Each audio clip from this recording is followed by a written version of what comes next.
In the vast bureaucracy of the cosmos, where sentient species from gas giants to quantum swarms had long been neatly filed under, biologically sensible, a rogue signal from a backwater blue planet shattered the peace.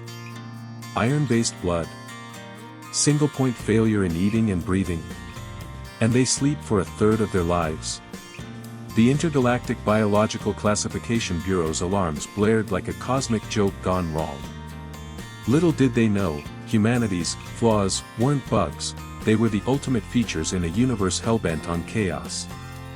The universe doesn't bother with bureaucracy. Yet, after eons of evolution, roughly 10,000 sentient species across the galaxy had settled into a quiet agreement on certain biological norms. That is, until humans crashed the party. For 12 millennia, the Intergalactic Biological Classification Bureau had meticulously catalogued lifeforms, from the wispy thought clouds of Betelgeuse to the crystalline hive minds of the Oort cloud. Their work was orderly, predictable, and, let's be honest, a little dull. That all changed when a passing surveyor ship picked up faint radio signals from a small, unassuming blue planet. "You've got to be kidding me," muttered Chief Examiner Zixklicki, their 7 sensory membranes quivering as the preliminary scan results flickered across the holoscreen. "Run it again." Junior Examiner Plord, ever dutiful, danced their appendages across the control surface. "Same results, Chief. It's consistent." "Impossible," Zixklicki snapped, their voice modulator emitting a galactic snort. "No redundant organs. Minimal regeneration. And their blood chemistry, iron. Iron?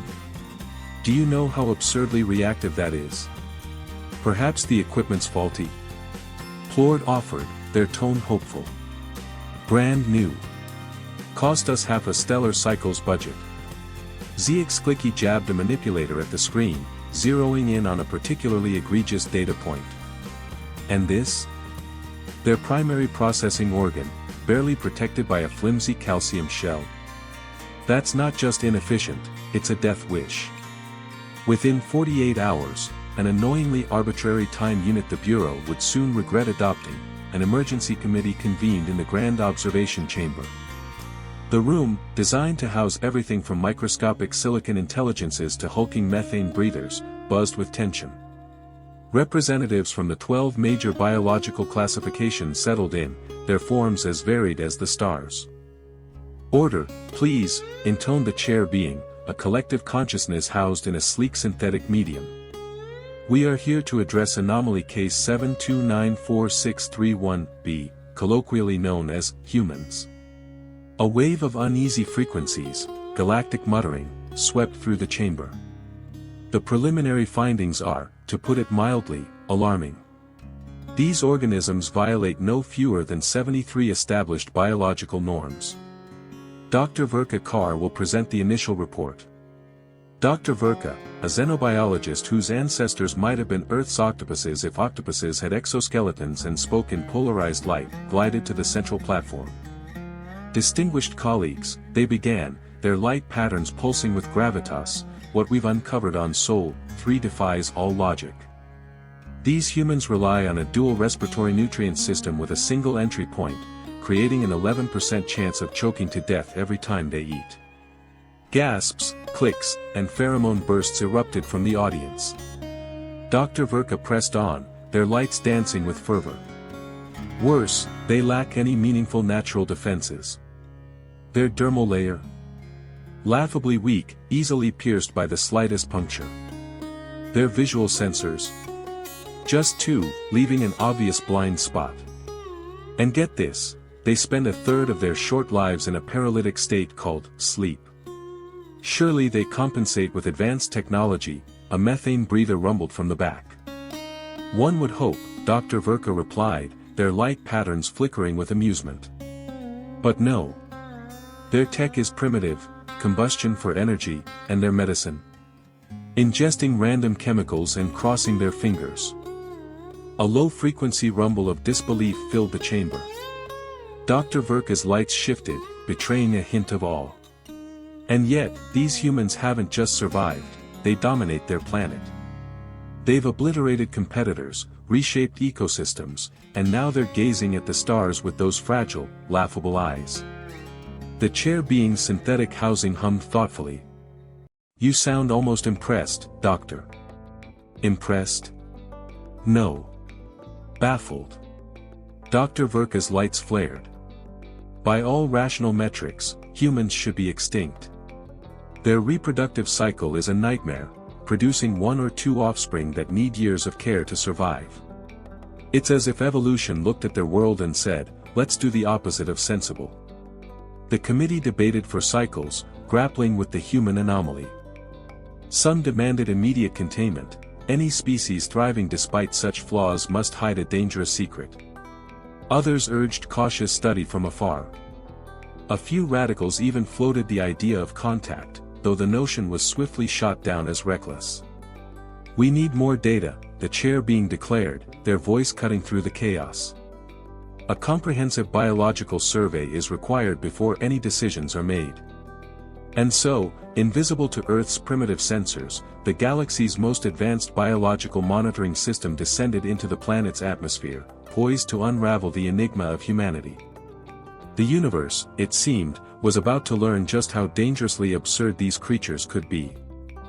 The bizarre biology of humans, a galactic headache. Nanoscopic sensors embedded in Earth's air, water, and soil hummed to life, beaming a torrent of data back to the Intergalactic Biological Classification Bureau's central computer. The results? Utterly confounding. "They do what?" Zik Clicky's voice crackled with disbelief as they scanned the incoming findings, their bioluminescent membranes flickering in alarm. "Their bodies are teeming with billions of foreign microorganisms, and this is normal for them?" "Apparently so," sighed Pete Lord, the Bureau's reluctant human monitoring specialist, their tone heavy with exasperation. "They call it a microbiome. It's critical for their digestion." Zik's sensory tendrils twitched. "So, they can't even process nutrients without outsourcing the job. That's both fascinating and deeply unsettling." Tapping a console, Zik pulled up a new data stream, their movements sharp with curiosity. "And these stress responses? When threatened, their bodies flood with hormones that boost physical abilities but cause long-term damage.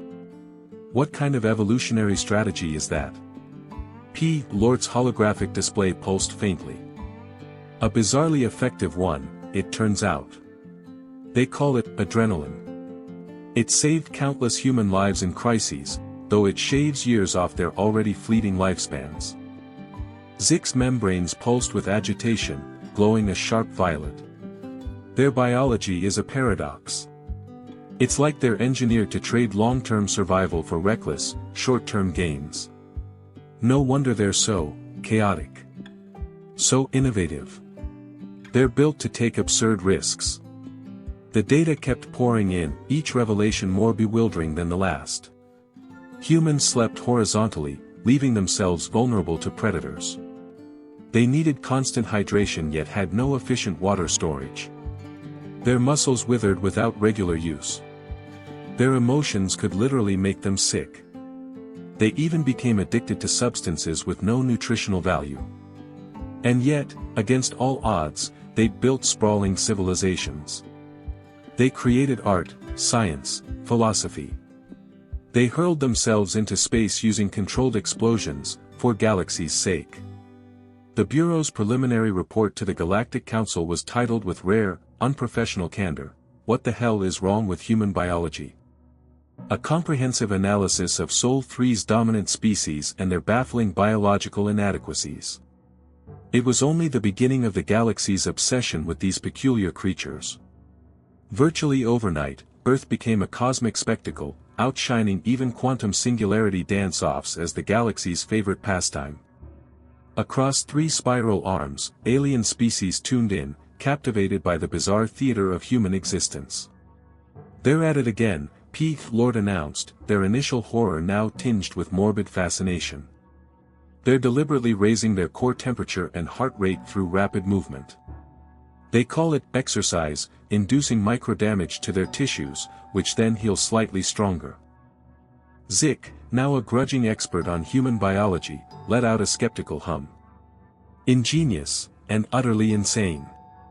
No sensible species would intentionally harm itself for hypothetical future benefits. P. Lort swiped through holographic displays of human anatomical diagrams. It gets stranger. Did you know they can survive with just one of their waste filtration organs? They call them kidneys. They come with two, but one's enough.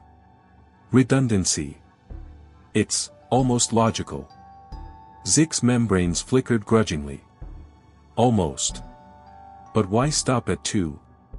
The Zorblaxians have 17 backup digestive systems.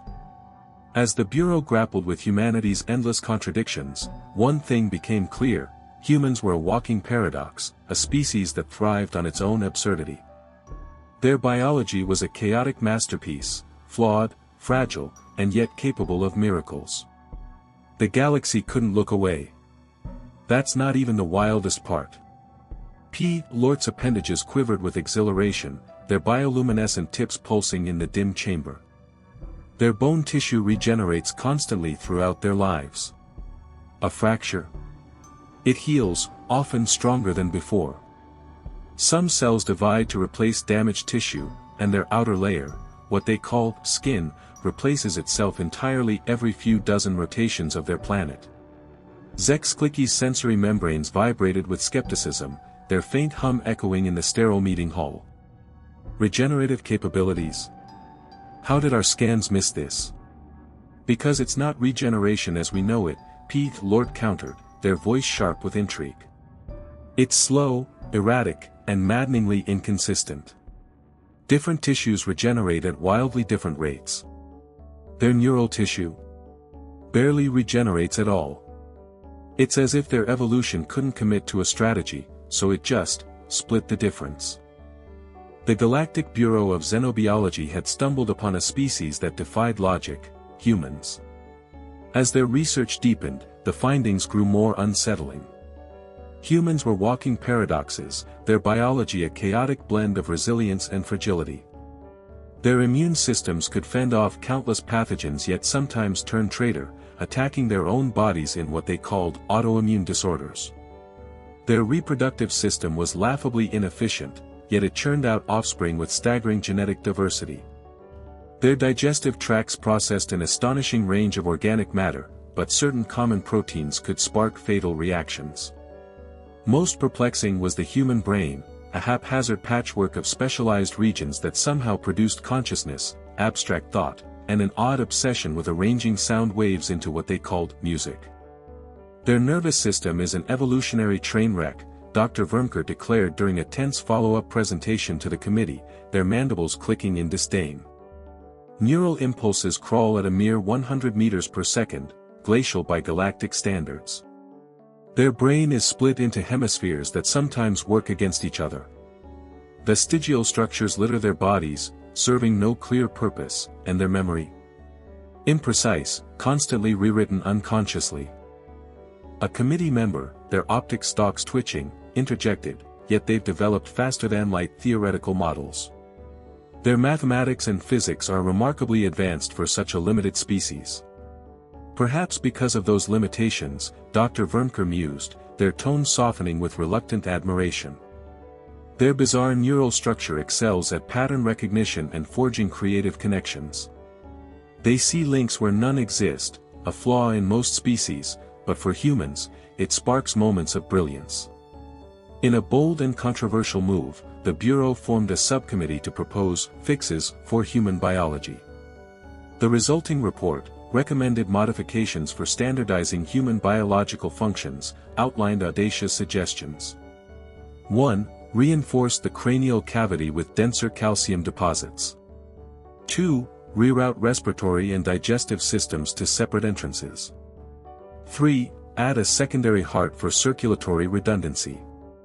4. Upgrade the epidermal layer with basic radiation shielding. 5. Reconfigure the female reproductive system to minimize discomfort and risk. 6. Eliminate vestigial structures like the appendix and wisdom teeth. 7. Enable conscious control of cellular regeneration. 8. Optimize sleep cycles to slash downtime by 79%.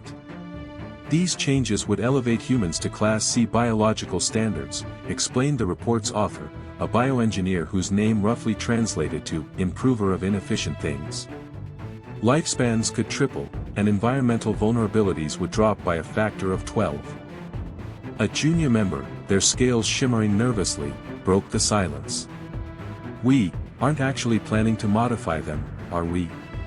Zexklicky's 7 sensory membranes fixed on the chair being, their hum rising. That would violate at least 16 interstellar non-interference conventions. Of course not, the chair being reassured, their voice smooth as polished crystal. This is purely theoretical, a thought experiment. We observe and classify.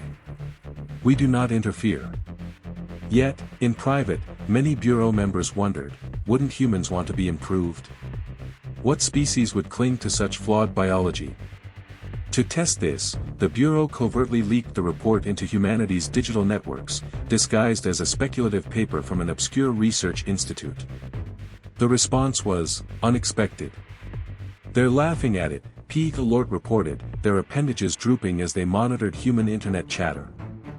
"They've turned our proposals into what they call memes." One wrote, "Nice try, aliens, but I'm keeping my appendix. It's vintage." Zexklicky's membranes pulsed in disbelief.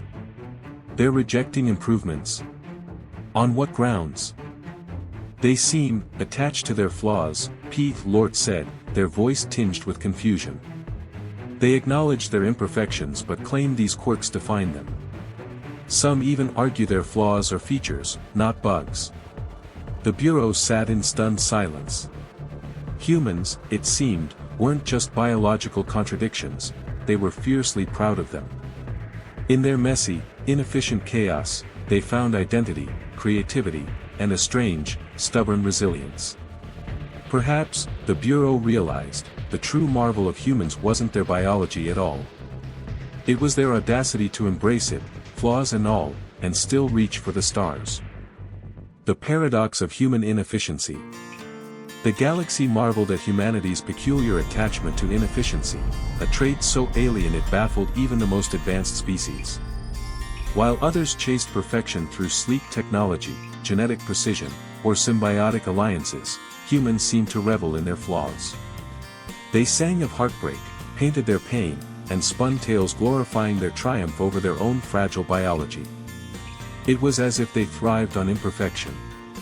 "Perhaps we've been looking at this all wrong," Dr. Verka mused during a hushed consultation with the Bureau's chair being, their synthetic housing humming with intrigue. "What if their chaotic biology is optimized for something we've overlooked?" "Adaptability," the chair being responded, its tone vibrating with curiosity. "Humans endure Arctic freezes and equatorial scorch. They eat nearly anything organic. Their minds forge bonds with alien species, even domesticating creatures through sheer persistence across generations, not bioengineering." Dr. Verka's light patterns pulsed, a blend of concern and awe. "Exactly. Most species evolved to fit a niche. Humans. They reshape the niche to fit them. It's messy, inefficient, and terrifyingly effective." As if on cue, the Bureau's monitors flared with activity. Human settlements near their planet's polar regions were in upheaval. Rising temperatures, spurred by their own industrial sprawl, were melting ancient ice, threatening coastal habitats. "This is it," declared Zexklicky, their mandibles clicking with excitement. "A perfect test of their adaptability. If their biology thrives on flexibility, we'll see it now." "Should we warn them?" Plort asked, their gelatinous form rippling with unease. "Our models predict massive ecological disruption. Interfering would taint this natural evolutionary challenge." "Absolutely not," Zexklicky snapped. "Pressure drives adaptation in any efficient species." But humans, as always, defied logic. Instead of evolving thicker skin for heat or fleeing to cooler lands, they launched audacious projects to tackle the root cause. "They're trying to alter their planet's atmosphere," Plort reported, their voice a mix of alarm and admiration. "Not adapting to the change, they're forcing the planet to adapt to them." Typical human arrogance, Zexklicki muttered, though their tone betrayed grudging respect. Why evolve when you can bend an entire world to your will? The Bureau watched, captivated, as humanity tackled their self-inflicted crisis. Some solutions were elegant, solar shields, carbon traps, others clumsy, like sprawling geoengineering experiments. Yet all bore the hallmark of human tenacity, stubbornness, ingenuity, and a refusal to bow to limits. "I'm starting to think," Dr. Verka said at the next committee meeting, "that what we call wrong with human biology isn't wrong at all. It's just different. Optimized for conditions we don't yet grasp." "That's dangerously close to suggesting we rewrite our biological standards," warned a conservative committee member, their scales bristling. "Perhaps we should," Verka countered. "Classification should reflect reality, not force reality to fit our rules." While the Bureau debated, humans carried on, oblivious to the cosmic scrutiny. They thrived in their chaotic, contradictory way, perhaps not despite their flaws, but because of them. Unbeknownst to the Bureau, their academic musings were about to collide with reality. Across the galaxy, a crisis loomed, one that would test humanity's strange adaptability to its limits and force the Bureau to question everything they knew about optimal biology. The universe, like a distracted scholar, had misplaced something: 15 trillion tons of hyperdense exotic matter, a rogue neutron star fragment hurtling at 0.2 c, slipping past the galaxy's early warning grid. By the time the Galactic Astronomical Society noticed, it was barreling toward an unremarkable yellow star with 8, or 9, depending on the debate, planets, one teeming with those biological oddities called humans. "How did we miss this?" the High Council demanded, their tentacles, appendages, and energy fields quivering with panic. "The grid tracks anything larger than a moon. It was cloaked by a dense dust cloud," the chief astronomer explained, their 17 eyes blinking in distress. By the time it emerged, standard protocols were useless. The fragment wouldn't strike Earth directly, a small mercy, but its gravitational wake promised chaos, tsunamis, earthquakes, volcanic fury. As the Bureau braced for catastrophe, humanity's response would either prove Verka's theory or shatter it. The galaxy held its breath, waiting to see if these flawed, stubborn creatures could bend the universe itself to their will. The cosmos, as usual, tossed its chaotic party favors toward an unsuspecting planet. A neutron star fragment, unseen, unpredictable, and unrelentingly dense, barreled toward Earth, threatening to shatter its fragile existence. In the gleaming halls of the Intergalactic High Council, urgency crackled like static. "We must evacuate the primary sentient species," declared a council member, a gaseous entity whose voice shimmered with compassion. Standard rescue protocols demanded. 8 billion humans, countered a silicon-based intelligence, its tone sharp with pragmatism. "Our entire fleet couldn't save even 1% before impact. Besides, any intervention would breach pre-contact regulations." "Spare us the rulebook," hissed a third member, an iridescent serpent whose scales glinted with frustration. "Are we really going to let billions perish over bureaucratic nonsense?" The chamber buzzed with debate, ethics clashing against cold practicality, as the council wrestled with the fate of a species unaware of its looming doom. Meanwhile, the Intergalactic Biological Classification Bureau plunged into chaos of its own. "This is unprecedented," Zexklicki muttered, their multifaceted eyes scanning grim impact projections. "No model predicted a neutron star fragment. We have no data on how humans will handle this." Pelort, another analyst, began, "Historical records show humans have survived extinction-level events through sheer." "Nothing like this," Dr. Verka interrupted, her voice taut as she joined the emergency session. "Asteroids, supervolcanoes, ice ages, child's play compared to this. The gravitational distortions alone will render swaths of their planet uninhabitable." Through their advanced monitoring systems, the Bureau watched Earth's first tremors, tidal patterns warped, seismic rumbles intensified, and animals fled in eerie, instinctive migrations. Yet humans, blissfully unaware, dismissed the signs as mere quirks of their volatile world. "They don't even know what's coming," Pulort whispered, their modulated voice heavy with concern. "Shouldn't we warn them?" "And say what?" Zexlicki snapped. "That the sky's about to fall. They lack the tech to act." Back at the High Council, a decision emerged from the heated fray. They'd deploy their finest gravitational manipulation vessel, the pride of the galactic fleet, to nudge the fragment's trajectory, not enough to avert disaster entirely, but perhaps enough to soften the blow. The mission, however, unraveled in spectacular fashion. The vessel's crew, elite minds from 12 species, activated massive gravitational sinks to bend spacetime itself. For a fleeting moment, success seemed within reach, the fragment's path shifted by a critical 0.03 degrees. Then, catastrophe.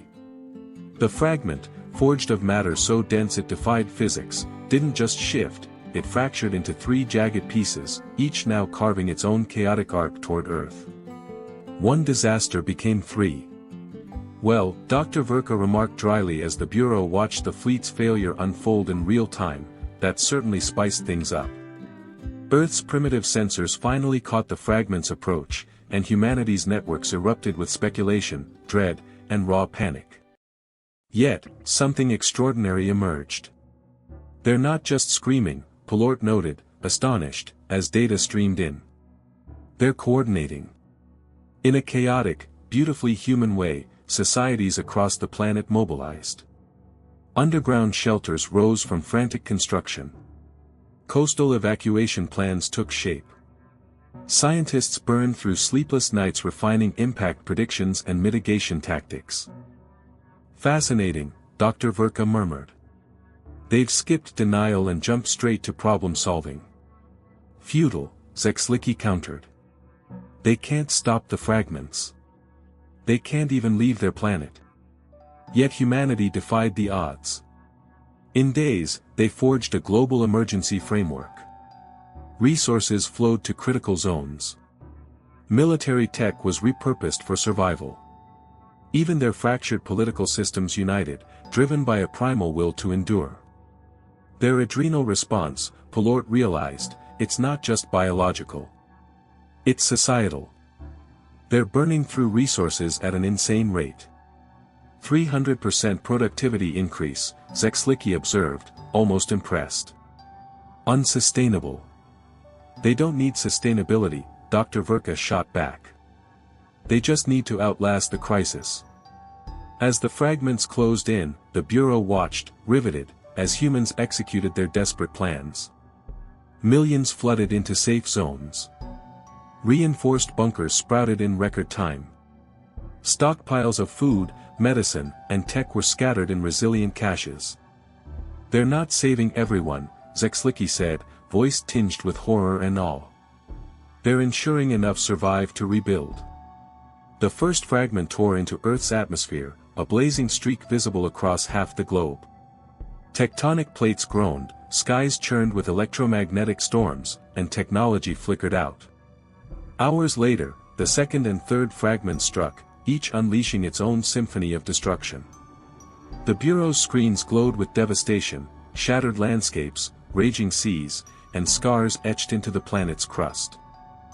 When the cosmic dust settled, silence gripped the Bureau. Millions had perished. Entire regions lay in ruin. Yet, against all odds, humanity endured. Scattered, battered, but unbroken, they emerged from their shelters, their caches, their defiant will to survive. Earth bore new wounds, but its people, chaotic, resilient, and relentlessly human, began to rebuild, their spirit a beacon in the face of a universe that had tried, and failed, to snuff them out. The humans didn't just survive, they sprang into action, executing recovery protocols with a precision that left the Intergalactic Biological Classification Bureau reeling. "Impossible," Zexlicki whispered, their 7 sensory membranes quivering in stunned disbelief. "Their recovery rate surpasses our wildest projections by a factor of 10. Dr. Verka's voice was soft, almost reverent. "Is it impossible? Or did we misjudge what humans are truly built for?" From the observation chamber, the Bureau watched as humans clawed their way out of civilization's rubble, rebuilding without a moment's hesitation. Their odd biology, redundant organs, hyperactive stress responses, the ability to thrive on scraps, and an unshakable psychological resilience, suddenly seemed less like evolutionary quirks and more like a masterclass in catastrophe survival. Pallort broke the awed silence. We may need to rethink what optimal biology even means. 6 galactic standard months after what humans called the fragmentation event, the Bureau convened an extraordinary session.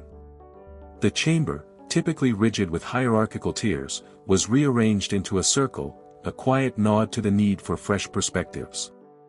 The chair being, their synthetic casing glinting under soft light, opened the meeting. This session is now in order.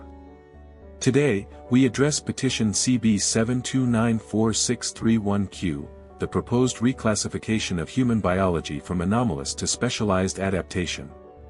Dr. Vernker, light patterns pulsing with excitement, stepped forward. Colleagues, the evidence is undeniable. Humans haven't just endured a catastrophe that should have regressed their civilization by centuries, they've restored 68% of their infrastructure, with recovery accelerating daily. Holographic displays flickered to life around the chamber, showcasing time-lapse footage of human ingenuity. Cities rose from ash, agricultural systems adapted to a scorched climate, and new technologies bloomed under pressure. Their supposed flaws, Dr. Vernker continued, are not weaknesses but tailored strengths. Their inefficient sleep cycles enable round-the-clock work. Their adrenaline surges boost performance exactly when it's needed. Their so-called irrational optimism. It's the glue that holds their societies together under crushing stress. Zexklicki, now Bureau Director after a swift promotion, activated their communication node. The Bureau acknowledges these findings, but can one event, however dramatic, justify rewriting standards established over 12 millennia? Dr. Vernker's response was sharp. It's not just one event. Human history, viewed through this lens, reveals a species forged by disaster. Their planet has endured 5 mass extinctions. Their story is riddled with pandemics, wars, climate upheavals, and scarcity. They aren't poorly designed, they're exquisitely adapted for a world that never stops trying to kill them. Murmurs of intrigue rippled through the assembly. Pallort, now a senior examiner, leaned forward. What's most striking is their ability to find meaning in suffering. While other species see trauma as a dead end, humans weave it into their identity, often emerging stronger. They call it post-traumatic growth. The debate raged for cycles, weaving through dense biological arguments and philosophical musings on the nature of adaptation. At last, the chair being called for a vote. The Bureau has reached consensus, they declared. Human biology will be reclassified as crisis-adapted specialized evolution, a new category for species optimized for volatile environments and catastrophic survival. Later, in the observation room, Dr. Vernker, Zexklicki, and Pallort gazed at the holographic Earth, where humans continued their improbable ascent. You know, Pallort mused, the most extraordinary thing about humans might not be their biology, but their obliviousness to how remarkable they are. They think they're fragile. Dr. Vernker's light patterns danced with amusement. That's their ultimate adaptation, a species that underestimates itself will always overdeliver. Zexklicki's membranes pulsed in what could only be alien laughter. What's wrong with human biology? Nothing. The real question is what's wrong with our understanding of biology? As the trio watched humanity rebuild what should have been unbuildable, a shared realization dawned. The universe had more to learn from these strange, resilient creatures than anyone had dared to imagine. And somewhere on Earth, a human sneezed, grumbled about their 2 measly hands, and got back to reshaping their world, utterly unaware they'd just become the galaxy's gold standard for surviving the unsurvivable. Conclusion. As the holographic feeds dimmed in the Bureau's chamber, Zexklicki, Dr. Vernker, and Pallort shared a rare moment of galactic humility. Humans, with their jury-rigged bodies and defiant spirits, hadn't just survived the unsurvivable, they'd redefined what it meant to thrive. The real anomaly wasn't human biology, it was the galaxy's arrogance in assuming perfection looked like anything but glorious imperfection. And as Earth spun on, its inhabitants none the wiser, the stars whispered a new truth: in the grand tapestry of life, the messiest threads weave the strongest fabric. What the hell was wrong with human biology? Absolutely nothing, and everything that made it right.